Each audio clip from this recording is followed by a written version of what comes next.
соцсетях активно обсуждают информацию о том, что за митингами в Казахстане стоит опальный оппозиционер Мухтар Аблязов, который сейчас проживает в Европе. Аблязов на системном уровне уже очень давно борется с режимом Нурсултана Назарбаева в Казахстане. Судя по почерку, этот вариант исключать нельзя. Однако я не верю в то, что Мухтар Аблязов действует в одиночку. За его спиной стоят многие, заинтересованные в смене лидера в Казахстане, заявил политолог Игорь Шестаков, комментируя последние события в Казахстане. 10 лет назад позиции президента Казахстана были прочнее. Не подвергался сомнению тот факт, что глава государства может проработать еще очень долго. А сейчас все внимание сосредоточено на самой персоне Нурсултана Назарбаева. Причина банальна – пресловутый транзит власти, который год из года обсуждается в Казахстане и за его пределами. Партия власти год за годом дает прозрачные намеки на грядущие изменения. Если предположить, что за критикой нынешнего руководства Казахстана стоит оппозиция и Мухтар Аблязов, то это значит, что в стране в скором времени все-таки сможет произойти давно обещанный транзит власти. Назарбаева пытаются подтолкнуть к тому, чтобы он назвал своего преемника. Если бы это произошло,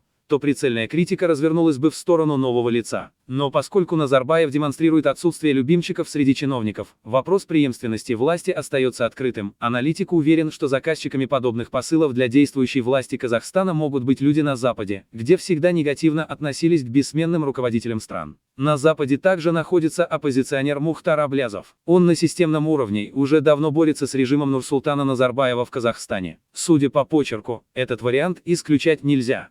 Однако я не верю в то, что Аблязов действует в одиночку. За его спиной стоят лица, заинтересованные в смене лидера в Казахстане, подчеркнул Шестаков. По словам политолога, с другой стороны, в Казахстане существует радикальная оппозиция. Возможно, сейчас она пытается донести до власти, что ничего не боится и готова бороться для достижения своих целей. Вопрос к Астане, как она воспримет прошедшие события, как мелкую провокацию или серьезную угрозу, и как она будет действовать в каждом описанном случае, подытожил Шестаков.